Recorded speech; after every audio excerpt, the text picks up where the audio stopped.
What's up, guys? I'm BTC. Welcome back to The Respawn, the series where I answer your questions. Today's video is sponsored by Audible. You can get a free audiobook to keep forever using the link down below. If you haven't tried audiobooks yet, you don't know what you're missing. They're awesome. I listen to them every single day. That's not an exaggeration. Recently, I've been hooked on the Unsouled Cradle series. It's a really fun fantasy book series, but if you don't like fantasy, then they also have sci-fi and mystery and all kinds of other stuff, and a really awesome no-hassle return policy where if you don't like a book for any reason, then you can exchange it. You can get a free audiobook now using the link down below. First question, do you think an ultimate that gives everyone a buff like Fortify would be a good idea?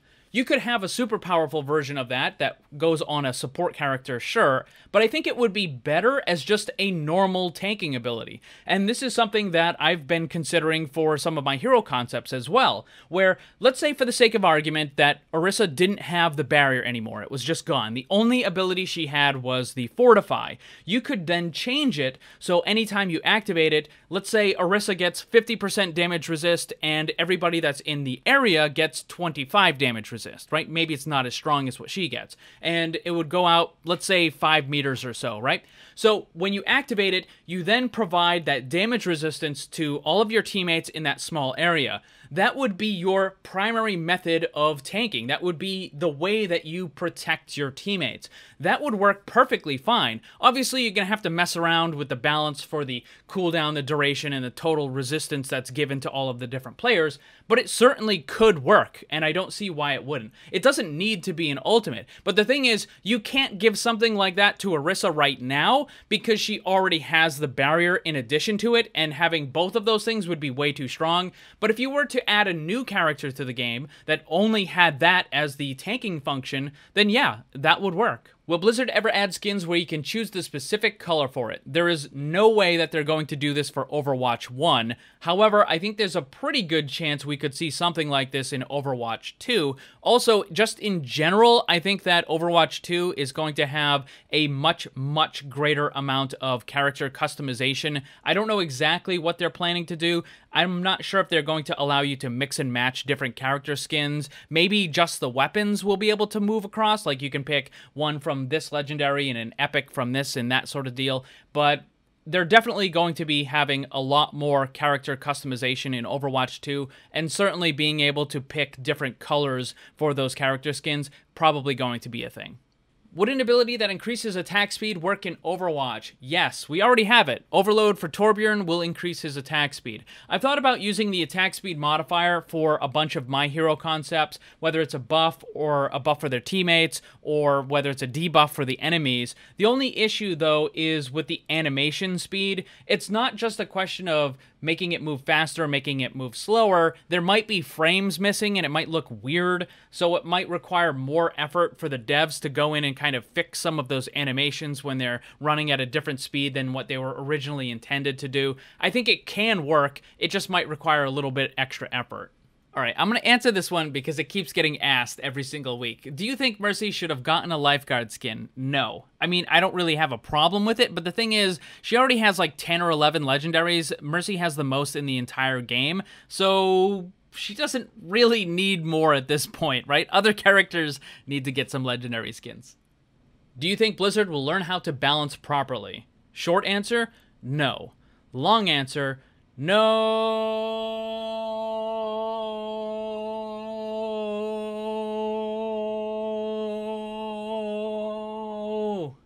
No. Joking aside, honestly, no, I don't think they're ever going to learn to balance the game properly. There's a couple of reasons for this. Probably the biggest is that they're listening way too much to just whiners and complainers who want characters to be nerfed because they just don't like them or because they're frustrated with those characters for whatever reason. They're listening to people that genuinely do not want the game to be balanced. They're listening to people that want the game to be as unbalanced as possible, but in their favor. They want you to nerf the characters that they don't like and buff the heroes that they like to play. And that is a terrible way of balancing the game. And yet that seems to be what Blizzard is doing at least more than half the time. The other half, they're adding buffs and then a month later they take it away. They nerf it back into the ground. And, like, a lot of the decision-making just doesn't make any sense. Yes, the game is better balanced than it was originally, but the thing is, we still have a bunch of characters that are effectively worthless in the game, right? They're the lowest picked heroes in the game. They always have been. They probably always will be. They're just garbage. And then you have several other characters that are objectively better than the rest.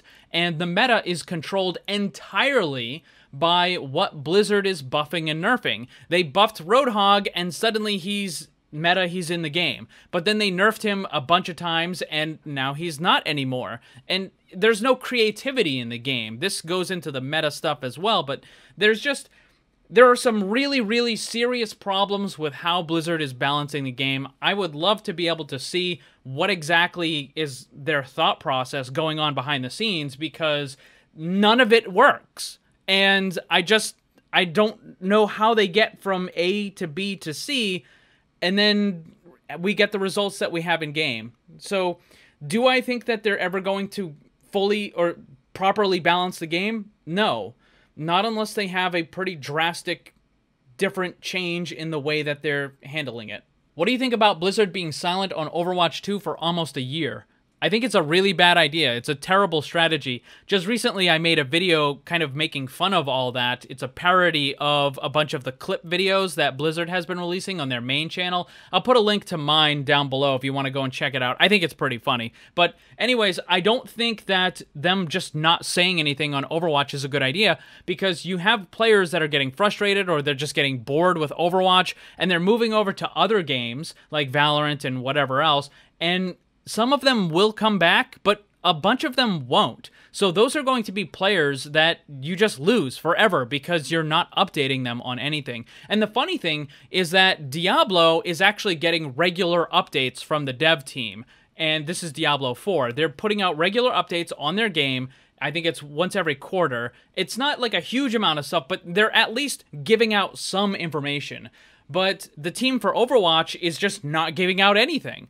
And I think what they're going to try to do is have this big, big release where they tell all kinds of info about, you know, what's going to happen in Overwatch 2, and they expect everybody to be super excited and to come rushing back. And it's not going to happen. Yeah, there's going to be an influx of players. Yes, there's going to be a boost at the beginning. Sure, people are going to want to because it's a new thing, but there are definitely going to be a bunch of players that have left and just don't ever come back because they just got tired of it, right? Like, they haven't been getting anything and they're just gone. And I think it's just not a really good idea to have this massive, massive amount of time where you just don't put out any new info. I just don't think that's a good idea at all. And on that subject, do you think Team Res for Mercy will return in Overwatch 2? I think that there is an extremely good chance that it will return, but it will only be for the campaign, only for the PvE versus the computer. I do not see that ability returning in PvP anytime soon, even in Overwatch 2. That's going to be all the questions for this week. Thank you to everyone who submitted one. There is a brand new question card over on the community tab of my YouTube channel. If you have a question for next Respawn, go and leave it there. Also, don't forget, you can grab a free audiobook from Audible. Seriously, it's free. You get to keep it forever. Use the link down below. Thanks for watching, and if you'd like to be comment of the video, then leave yours, and while you're at it, ring the bell so you never miss a new video. Also, if you want to get some cool gear, join my Discord server, or follow me on social media, then check out the links down below. And remember, always, always blame the controller, because it's never your fault.